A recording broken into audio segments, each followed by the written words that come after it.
Hello दोस्तों, कैसे हैं? आशा करते हैं आप सब ठीक ही होंगे। आज का कहानी है अनंत चतुर्दशी व्रत कथा और शुभ मुहूर्त। भगवान श्री हरि विष्णु की पूजा अर्चना का पर्व अनंत चतुर्दशी कल है। इस एक तरफ अनंत सूत्र बांधते हैं, वहीं भगवान विष्णु जी की पूजा और कथा और व्रत भी रखा जाता है। इस दिन व्रत रखने और श्री विष्णु सहस्त्र नाम स्तोत्र का पाठ करने से सभी मनोकामनाएं पूरी होती है। ऐसा कहा जाता है कि जो इस व्रत को करता है उसे धन धान्य सुख संपदा और संतान आदि मिलती है।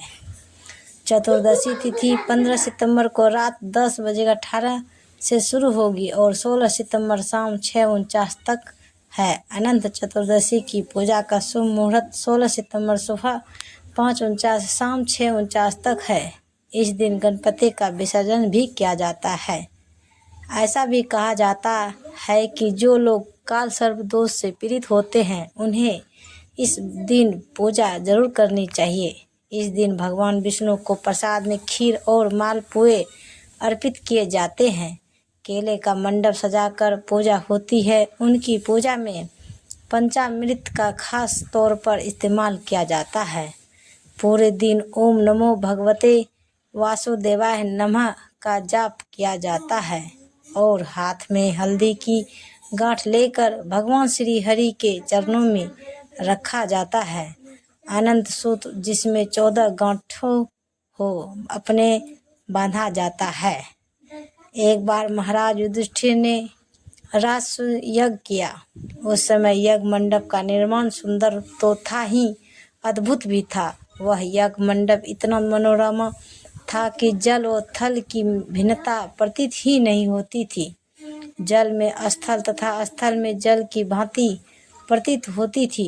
बहुत सावधानी करने पर भी बहुत से व्यक्ति उस अद्भुत मंडप में धोखा खा चुके थे।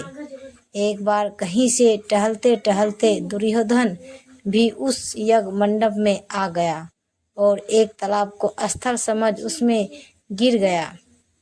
द्रौपदी ने यह देखकर अंधों के स्थान अंधी कहकर उनका उपवास किया। इससे दुर्योधन चिढ़ गया। यह बात उसके हृदय में बाण समान लगी। उसके मन में द्वेष उत्पन्न हो गया और उसने पांडवों से बदला लेने की ठान ली। उसके मस्तिष्क में उस अपमान का बदला लेने के लिए विचार उपजने लगे। उसने बदला लेने के लिए पांडवों को धूत कीड़ा में हराकर उस अपमान का बदला लेने की सोची। उसने पांडवों को जुए में पराजित कर दिया। पराजित होने पर प्रतिज्ञा अनुसार पांडवों को 12 वर्ष के लिए वनवास भोगना पड़ा। वन में रहते हुए पांडव अनेक कष्ट सहते रहे। एक दिन भगवान कृष्ण जब मिलने आए तब युधिष्ठिर ने उनसे अपना दुख कहा और दुख दूर करने का उपाय पूछा। तब श्री कृष्ण ने कहा, हे युधिष्ठिर, तुम विधि पूर्वक अनंत भगवान का व्रत करो। इससे तुम्हारा सारा संकट दूर हो जाएगा और तुम्हारा खोया राज्य पुनः प्राप्त हो जाएगा। इस संदर्भ में श्री कृष्ण ने उन्हें एक कथा सुनाई। अनंत चतुर्दशी व्रत कथा। बहुत समय पहले एक तपस्वी ब्राह्मण था जिसका नाम सुमंत था।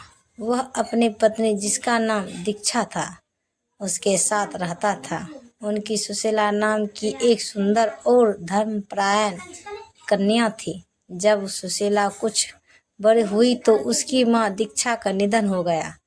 तब उनके पिता सुमंत ने दूसरा विवाह करने की सोची और कर्कशा नाम की स्त्री से विवाह कर लिया। इसके बाद जब सुमंत ने अपनी पुत्री का विवाह करने की ठानी और ऋषि कौंडिन्य के साथ सुशीला का विवाह कर दिया। कर्कशा ने विदाई में अपने जमाई को साथ में ईंट और पत्थर के टुकड़े बांध दिए। ऋषि कौंडिन्य को यह व्यवहार बहुत बुरा लगा। वे दुखी मन के साथ अपनी सुशीला को विदा कराकर अपने साथ लेकर चल दिए।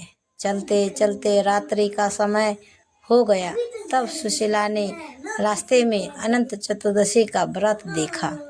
सुशीला ने देखा कि संध्या के समय नदी के तट पर सुंदर वस्त्र धारण करके स्त्रियां किसी देवता का पूजन कर रही है।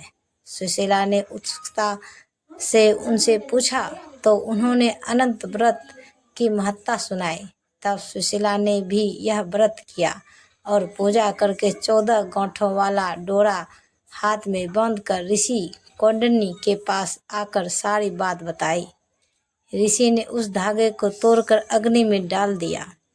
इससे भगवान अनंत का अपमान हुआ। परिणाम स्वरूप ऋषि कौंडिन्य दुखी रहने लगे। उनकी सारी संपत्ति नष्ट हो गई और वे दरिद्र हो गए। एक दिन उन्होंने अपनी पत्नी से कारण पूछा तो सुशीला ने दुख का कारण बताते हुए कहा कि आपने अनंत भगवान का डोरा जलाया है। इसके बाद आप ऋषि कौंडिन्य को बहुत पछतावा हुआ। वे अनंत डोरे को प्राप्त करने के लिए वन चले गए। वन में कई दिनों तक ऐसे ही भटकने के बाद वे एक दिन भूमि पर गिर पड़े।